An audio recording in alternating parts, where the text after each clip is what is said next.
You know, there's a choice that pretty much defines your entire financial future. It's the difference between money that just sits there and money that actually compounds and grows. One path leads to just treading water, while the other leads to real wealth. So let's figure out which path you're actually on.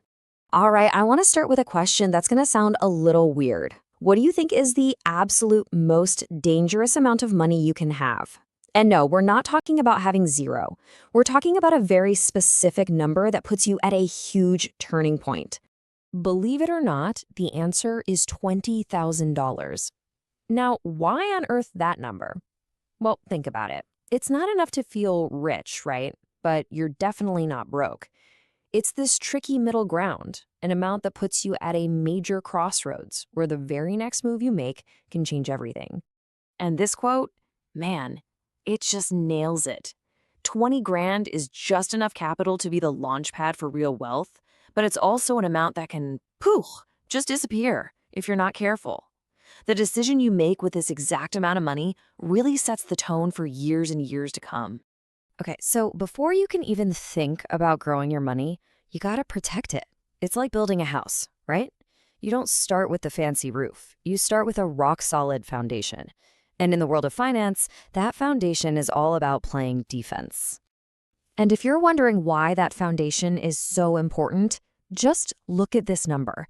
Nearly 60% of Americans can't even cover a simple $1,000 emergency.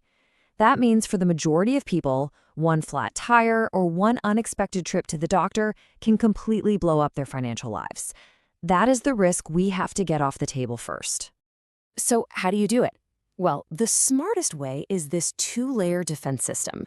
First, you build up a small buffer, maybe $1,000 or $2,000, right in your checking account for those instant shocks. Then, step two, you build a full-on emergency fund. That's 3 to 6 months of your living expenses, and you put it in a high-yield savings account. And listen, this isn't just about money. It's about protecting your brain. It frees you up from making those panicked, terrible decisions when life happens. The second piece of playing defense, taking out that high-interest debt. And this is where the math gets really, really interesting. Look, the stock market might give you 8 or 10% a year, but that is never guaranteed. Paying off a credit card that's charging you 25% interest, that is a guaranteed 25% return on your money. It is, without a doubt, the safest, highest return investment you can possibly make. All right, so once that foundation is totally solid, your emergency fund is full, that nasty high-interest debt is gone, everything changes. The game completely shifts. It's time to go from playing defense to playing offense, from letting money just sit there to making it compound. And this right here, this lays out the two different mindsets perfectly. On one side, you've got the saver. Their whole goal is just protection. They see inflation as this constant enemy, and time is just something that slowly chips away at their money. But then you have the builder. Their goal is growth. They see inflation as just another number to beat, and time, well, time is their single greatest ally. You know, this metaphor of a slow leak in a tire, it's just perfect. It's exactly what happens when your money is sitting in a normal bank account. You don't really notice the loss from one day to the next, but over time, your purchasing power is just steadily deflating, leaving you with way less value than what you started with. Let's actually put some real numbers to this. Check this out. If you take that same $20,000 and you just let it sit, after 10 years of a pretty average 3% inflation, its real buying power is only about $14,800. You've lost over $5,000 in value without even spending a dime. That's the invisible, devastating cost of doing nothing. But what happens when you flip the script? What happens when you start compounding? Let's say you invested just $5,000 and added only $100 a month. After 20 years, you could have around $54,000. That is the massive difference between just treading water and actively building wealth. And that brings us to a really, really important idea: real return. See, it's not just about watching the number in your account go up. It's about how much your actual purchasing power goes up after you account for inflation. That is the only number that actually measures wealth. Okay, so we get the why. That's the easy part. Now let's talk about the how.